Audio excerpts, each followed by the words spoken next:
Welcome back to Good Day Atlanta. Every American adult knows exactly where they were the terrible morning of September 11th, 2001. But until recently, only a handful knew about the extraordinary events that unfolded in the immediate aftermath involving 12 brave members of the U.S. Army's Green Berets. But now the story of these brave men is being brought to the big screen in the new action drama 12 Strong. Take a look.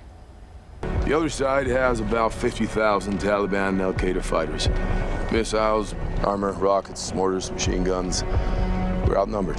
Just 5,000 to 1. Now, gentlemen, once we land, we're about 9 hours away from help. Which effectively means it doesn't exist. We're on our own. We all need to understand the capture is not an option here. Two of the real-life heroes, retired Major Mark Mooch and retired Chief Warrant Officer Bob Pennington, are here to talk about this. So welcome, both of you. Thanks for having us. It's an honor for us to have you with us here in the Good Day studio. Now, you volunteered for this mission in Afghanistan, so share with us what you were up against. Well, everybody remembers where they were at on 9/11. Yeah. Most of America's looking at that smoldering pile or that hole in the Pentagon or that field in Pennsylvania. America's Special Operations community was already tasked to begin planning some options for our President and Secretary of Defense. They chose the option to put Central Intelligence Agency operatives teamed with Special Forces on the ground in Afghanistan. So a handful of Special Forces teams, including ours, were among the first to be sent very shortly, within weeks after 9/11, to enter into northern Afghanistan. Our mission was to link up with local allies that had been identified that were already fighting Al-Qaeda and Taliban for their own survival. Well, and it's incredible when you talk about, saying it is one thing, but having lived it, I can only imagine. But watching the movie and seeing what it was like to try to navigate this once you were on the ground in Afghanistan, and language barriers and custom barriers, all of these kinds of things that just made it so much harder. Yeah, there was some drawing on the sand for sure on certain aspects as far as tactics are concerned. But I think we did pretty well. Some of the guys spoke Russian, and of course they had been fighting. Mujahideen had been fighting the Russians during that time frame, and so several of those guys did speak that, and also spoke Uzbek. Yeah, which helped to be able to communicate with each other. Now, one of the really interesting aspects of this story, the horses. I loved the part of the movie when you were talking about horses, and I think one guy said, "Well, I was on one in Cancun back at." Yeah, I mean, because that was how you got around, and in real life, most of the soldiers hadn't. Well, he was the natural, and of course, I've ridden only a couple of times. You were not the natural in this. No, not at you had a hard time. Our sergeants did an incredible job learning how to ride horseback literally the first morning in country.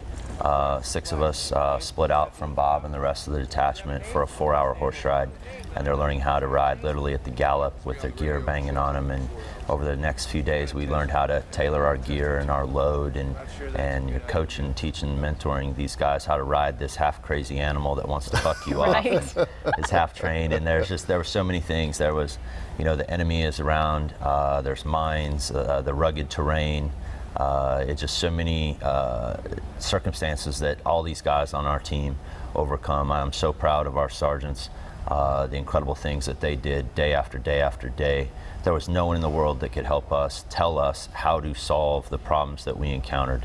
And these Special Forces Green Berets are simply incredible in problem solving and adapting to the situation and circumstances. Yeah, well, being able to trust each other. I mean, it's ultimate teamwork when you know that you can only rely on yourself and the man next to you, I can imagine, when you're there. Well, one of the things that helped bond us with the Northern Alliance forces as well, as far as laughter goes, is sometimes in the morning, the horses would get so spirited, it would take one of the riders off. Oh, no. Whether it was one of the Afghans or one of our guys. So it was a little frosty. I can imagine.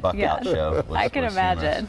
What about the relationship between you and General Dostum when you were there? It seemed like a bit of a power play at many moments throughout the story. Not exactly as portrayed in the film. From their perspective, they had just won the lottery. They were in a desperate fight for survival. They being General Dostum, General Atta from another ethnic faction, and Commander Moakek, and our team of Green Berets was able to, with our CIA partners, was able to sit down with each of these leaders and get them to agree to work together. That's the real magic of what our Special Forces team did. was that raising an army and getting these militias to cooperate against their common enemy, the Taliban and Al-Qaeda. And one of the things the film did get right was the quickness that he was ready to go into battle. Is after we spoke to him and looked at the map that he had, and he had drawn several enemy positions. Basically, he said, well, let's go, let's ride. Let's do it. Let's do it. Yeah, let's get Absolutely. it. You talked about what the movie got right. So I want to know, how involved were both of you, or really any members of the team in this movie? Not as much as we would have liked to have been. We did have some influence with the producers and some of the actors as they began filming.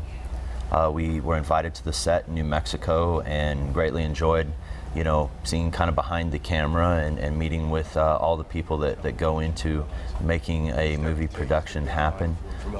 Jerry Bruckheimer was great, talking with him and the other executive producers, and talking with a number of the actors that were hungry to learn about what it was like to be a Green Beret. Yeah, I was fortunate enough that I was able to talk to Michael Shannon for several days that we were there. We were there about 2.5, 3 days, and so he was right there beside me. He actually was so engrossed in his film, and that character. He said, "Hey, tomorrow I want to go to the gym and work out. Can we do that? Wow. Can we work out together?" Wow. Sure, let's go. Let's get it. We think, though, the movie, it definitely portrays the spirit of a special forces team in that historic moment in American history.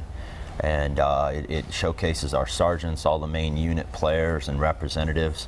And we hope it sheds some light on the incredible stories of the other special forces teams that were all a part of our larger task force Dagger.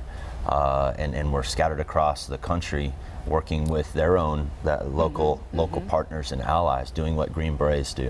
Yeah, that's what we're so proud of, because even today, over 90 plus countries, there's special forces, Green Berets, 12-man teams serving all over this world, doing security, keeping the peace, working with their indigenous forces, and protecting their homeland.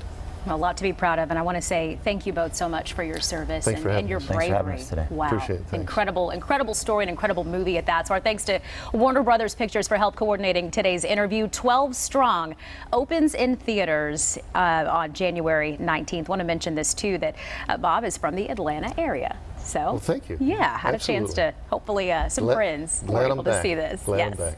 Time is 9:18, and coming up on